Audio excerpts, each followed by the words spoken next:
Welcome sa DRS 2.0. Fresh at nagbabagang happenings ba ang hanap mo? Mga padabarkads man yan o mga trending topics? Pwes, sagutan natin yan. Kaya naman isubscribe nyo na ang ating channel para sa mga nagbabagang balita everyday. So ayan, welcome back again sa ating YouTube channel mga kadabarkads. And for today's video nga, ang pag-uusapan po natin ay tungkol sa mga importanteng kaganapan sa loob at sa labas ng Itbulaga. And unahin natin itong pinost ni Karen Aistrup sa kanyang Facebook account. So binida po ni Karen Aistrup ang isa niyang ini-endorsong clinic which is itong UDC Oy Dental Clinic Group. And nagpost po siya ng ilang picture dito kasama po ang ilang mga doktor sa naturang clinic. And nagsuot nga po si Karen Aistrup dito ng isa sa mga uniforme po ng mga dentista dito sa UDC Oy Dental Clinic. Si Karen po ang mukha ng UDC Oy Dental Clinic Group. And syempre, binida din po ni Karen Aistrup itong isa niya pang ini-endorso which is itong Broadway Gems. So nagpost po siya ng another tatlong picture mga kadabarkads. So bale, dalawa na ini-endorse niyang hawak na brand, no?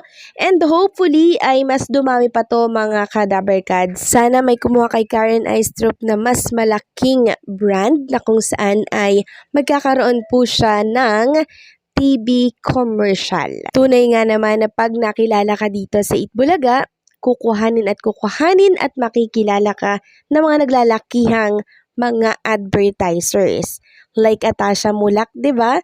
Then si Karen at lahat po ng nasa Itbulaga. Hopefully si Amber din po ay magkaroon ng commercial at mga brand na ini-endorso. Next topic naman, pag-usapan natin itong trending in the Philippines, ang hashtag DPF Supers Power. Sa episode po kasi kagabi mga kadabarkads ng The First Family, etong si Atasha ay may superpower. Grabe, nakakabasa po siya ng isipan ng iba. Kaya naman trending ito dito po sa X na merong 101k na post. So sa mga dabarkads natin na nakakamiss kay Atasha Mulak at gustong makita si Itbulaga, dito nyo lamang po siya abangan sa The First Family every Sunday yan hanggat wala pa po yung kanyang The Bad Genius dahil tinatrabaho pa lamang naman po yun. Siguro May or June ipapalabas yan. So may mga nagsasabi na bakit daw patuloy pang ina-update si Atasha gayong wala na daw ito sa Itbulaga. Mahalaga pong i-update natin ang mga nangyayari sa kanya kasi dabarkads pa din naman siya at may chance pang makabalik ito sa Itbulaga pag hindi na po hectic ang kanyang schedule. Samantalang si Tito Soto naman po ay ninong duties muna dito po sa Alitagtag, Batangas. Kahapon po yan mga kadabarkads. Ninong po siya to Celi Buenos Son. And eto nga po ang mga picture na binahagi po ni Tito Soto. Kasama niya po dito mga kadabarkads. Etong kanyang kaalyansa or kaalyado na si Ping Lacson. Ayan mga kadabarkads. So talaga namang naisisingit pa ni Tito Soto yung mga ganitong event kahit na sa kalagitnaan ng kampanya napaka-busy siya, 'di ba? So talagang ginagawa niya lang pong balanse ang kanyang buhay. Maganda yung ganyan mga kadabarkads na talaga naman kahit busy ay meron pa rin siyang time para po sa iba. Next topic naman, pag-usapan natin etong nakita kong komento sa post ni Tito Soto. Sabi po ng isang netizen dito, kapal mukha, pabalik-balik ka na lang daw sa Senado. So ang sinabihan niya, si Tito Soto. Grabe naman tong bashers na to. Natawa na nga lang ako mga kadabarkads. Kasi halatang halata yung pagka-bitter niya kay Tito Sen. Di wag niyang iboto kung ayaw niya. Hindi naman siya pinipilit. Di po ba? Next topic, pag-usapan naman natin etong binahagi po ni Ma'am Pauline Luna Soto sa kanyang Instagram story. Makikita kasi dito na maghapon po talaga siyang nagbahay-bahay para po ikampanya etong si Waho Soto sa kanyang distrito. Ayan o mga kadabarkads, so talagang all-out support si Ma'am Pauline Luna Soto. Kahit na busy po siya sa pag-aalaga ng kanyang mga chikiting, talaga namang may oras pa rin siya para po ikampanya at suportahan si Waho Soto. Pero yun nga lang mga ka-Dabbercads, nagkaroon po ng sunburn ang kanyang skin dahil sa matagal na pagkakababad po sa araw ng kanyang balat. Ayan po, pinost nga po ni Ma'am Pauline Luna Soto yung pagkasunog ng kanyang balat. Sabi niya, a full day in the field and house to house in Parañaque, and I feel my skin burning. So, sana nag-sunblock siya mga ka-Dabbercads, no? Pero I'm sure nag-sunblock yan. Yun nga lang, hindi kinaya ng sunblock kaya nasunog. So, ang ending nito mga ka-Dabbercads, magbabakbak po yung skin ni Ma'am Pauline Luna Soto pag nasunog siya ng sobra.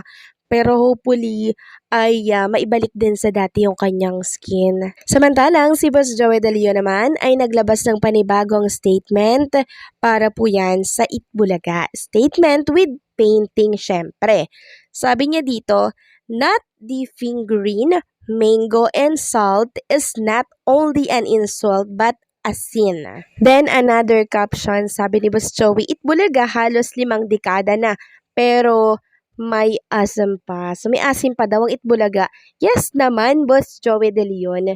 Yung asim na yan ng Itbulaga, walang makakapantay dyan. Kayo lang po ang meron yan.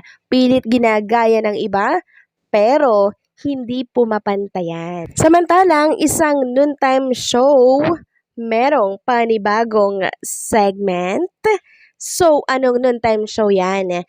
Ayon kasi sa post ng isang page sa Facebook, from the maker of the hit dating game Especially for You, narito na ang newest dating game daw sa pananghalian na pinakahihintay po ng lahat. This is it. Abangan daw ang Step in the Name of Love. Simula daw ngayong Lunes, April 7 sa It's Showtime. So may bago pa lang segment dito sa It's Showtime. Pinalit po sa Especially for You. Parang dating segment na naman to mga ka-Dabbercads. Step in the Name of Love. Kasi ang It's Showtime, feel nila humihina na po yung kanilang show. Kasi kung pagkukumparahin nyo po mga ka-Dabbercads yung online viewers ng It's Showtime at ng Itbulaga, TBJ, hindi na po makaungos ang It's Showtime eh.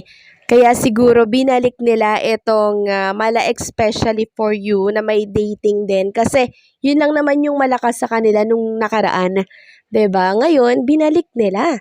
Para siguro muling manumbalik yung mga viewers ng naturang programa. Mas lalo po kasing gumanda ang Itbulaga mga ka-Dabbercads eh. Kaya ang daming mga naglipatan po na viewers ng kabila.